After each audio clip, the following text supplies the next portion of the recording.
for those that don't believe in global warming, or I don't know what you want to call it. It gets hotter every year. That's my point. That's what I'm saying.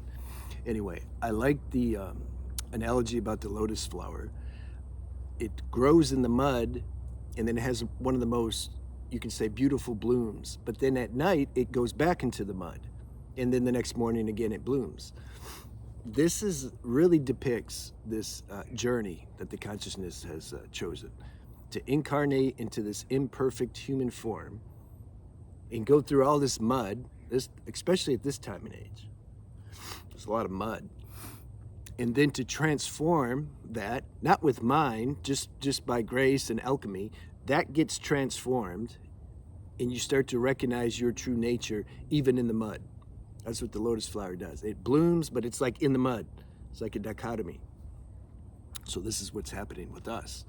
Now, I wrote some notes because this is, oh yeah, you got to get dirty before you get clean, right? How are you going to transcend and wake up to your true nature if you don't taste and know what the dirt is? It's impossible. Like, you can't do it. You have to know what you're transcending to transcend. This whole life, this whole game is about transcendence. Even the avatars that come here, they have to go, even if you had no personal karma, you're going to have to take on some collective karma. It's the rules of the game to come here. That's what it means, by the way, when they say avatar is the ultimate grace for you, because they're like taking on your karma, and then they're working through it. It doesn't look the same as your challenges, but how are we going to explain this stuff? You need karma to come here, which means you need to carry some dirt, and then you have to transcend it. That's why I like to try to keep saying, like, don't be scared of the pain or the dirt. Don't judge yourself so harshly. Oh man, but like, you know, it always comes from comparing too. See, when you try to compare yourself to somebody else that you either saw or that you've read about or something else, and then the mind compares. And I keep saying, you don't know these people's personal lives. You don't know. You don't know. They have their own private life. Life is in your mind. It's in your system. It's very intimate and private. You don't know how they're processing everything. Don't worry about it. You focus on yourself. You see, these people, man, I don't know, they're just my favorite people. You can't, those that can read vibration, you can just tell when somebody's like been through something. They have some depth. They're not like a little plastic flower, like a lot of, more than half of the spiritual community. It's like the difference between the lotus flower or if you go to the store and buy a plastic flower. Plastic flower, it looks nice and everything, just don't touch it. And it's like that movie, Stepford Wives. Have you saw that? It's a funny one.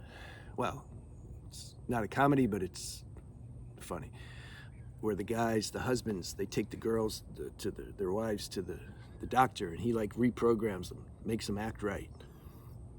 They used to not want to have sex, but now they got reprogrammed. Now they enjoy it. Oh, wow, it's so good. See? How does that relate? Oh, plastic, fake. Somebody that's actually been through stuff, which is what a lot of you are going through.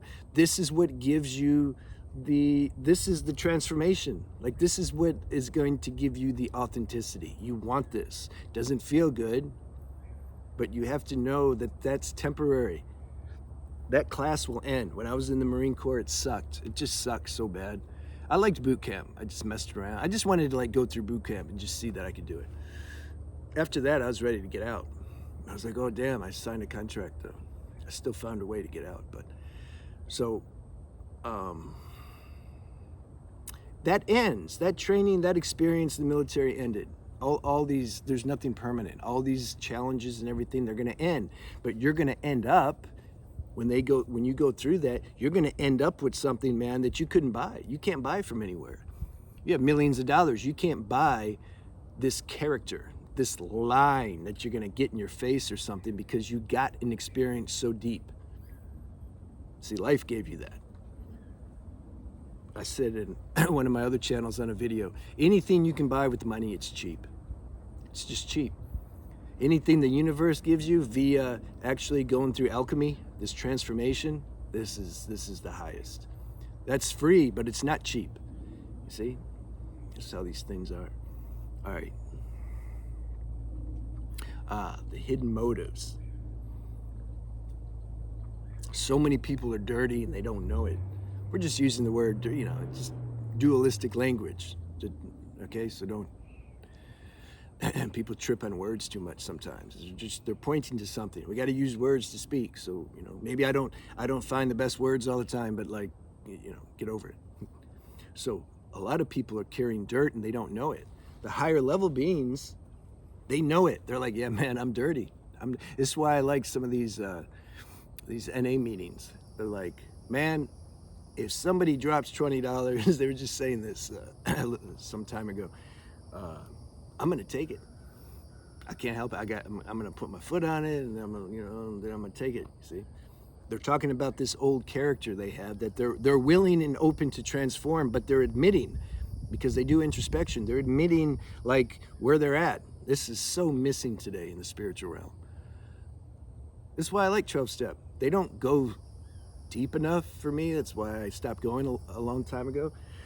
But I enjoy going to the meetings where I've known people for 30 years. It's fun. And I like the energy of people coming in who are all messed up and they want to change their life. That gives a nice energy. I like that raw energy. But the 12-step, it's both. It's practical level and spiritual level. This is what the spiritual field's missing a lot. It's the practical level, the introspection, the revealing your darkness, the shadow work, whatever you want to call it. So they start looking at that stuff. It's like so many people are lying, even though it looks like they're telling the truth. Why? Because they're lying about why they're telling the truth. This is what I discovered when I was in my 20s. I told my mentor, I said, this person's like telling the truth on paper, but he's lying about why he's telling the truth. Mentor says, what do you mean? He says, I said, the motives. He's telling the truth because then he's going to get some praise, or maybe the girl will like him and he wants to get with the girl, or whatever. There's so many reasons. Mentor said, exactly. I said, damn. I was listening to a speaker at a convention some time ago. He was a charismatic speaker. He had some good things to say. And see, that's what I'm saying. You don't know their private world. It's easy to stand on a podium and speak or make videos and speak. It's easy, that's easy. For some people, that's just so easy. But what about when you get off the podium? What are you gonna do?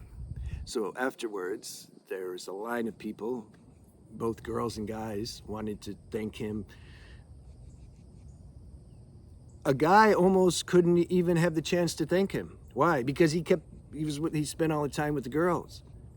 Girls said, oh, thank you. Oh, yeah, thank you. I'm glad you liked it. Yeah. What's your name? Where are you from? A guy says, oh, thanks, man. I really appreciate hearing you. Oh, thanks, man. Cool. What's your name? You see? That shows the subconscious character.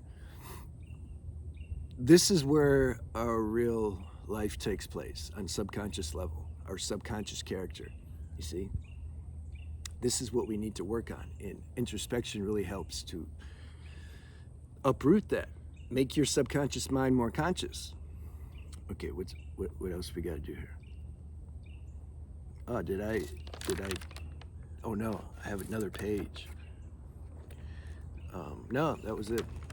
All right, where are we at? 9 minutes? You got to get dirty before you get clean. Let's see if I have anything else to say. Man, being a drug addict when I was a teen, that was such a good experience. Doing all the just debaucherous things I did in my life, just insanity.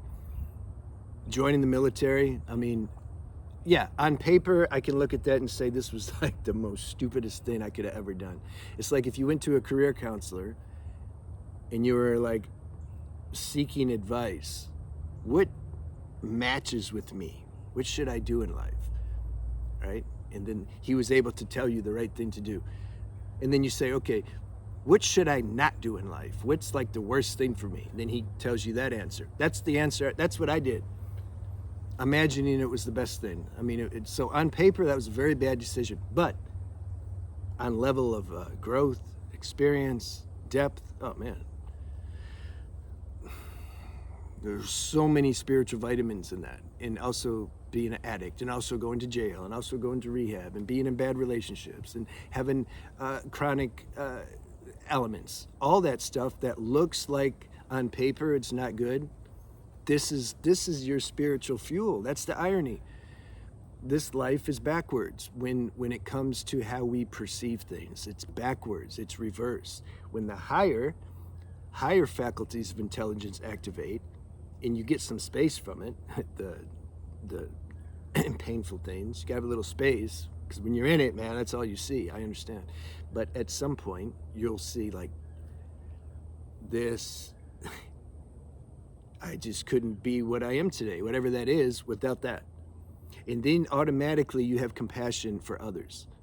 Because most people don't have a life, man, that's just like, like they don't know what it means. If you tell them there were periods in your life where you truly didn't know that you could go one more moment. You see, some people have lives like that. You're like, I don't know if I can go one more second.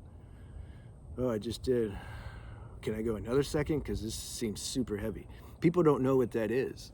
So you later understand that drove you to the depth and gave you access to a power and wisdom that most people just aren't going to have. They can't have it. So you don't expect them to have it. And then people who don't understand this conversation we're having right now, they're going, oh, he thinks he's like better than us. He's so spiritual. You understand that. Of course, that's what they're going to think. They can't. How could they think anything different? They don't have the actual experience. When the mind doesn't understand something, it misunderstands. You give space for that misunderstanding. You just, okay, whatever. I mean, you don't hang out with them and waste time with them unless they want to ask for help. And then unless the help is genuine, you start to read all these things. You intuitively know like what you should do. The wisdom principle activates. You need wisdom. It can't just be like, I'm going to do the right thing. Yeah, according to what? Your ideas of what you think right is? Our good intentions aren't enough. They're not enough. Everything needs to be grounded in wisdom. When you live a life, man, that challenged the hell out of you, you're going to get some wisdom, guaranteed.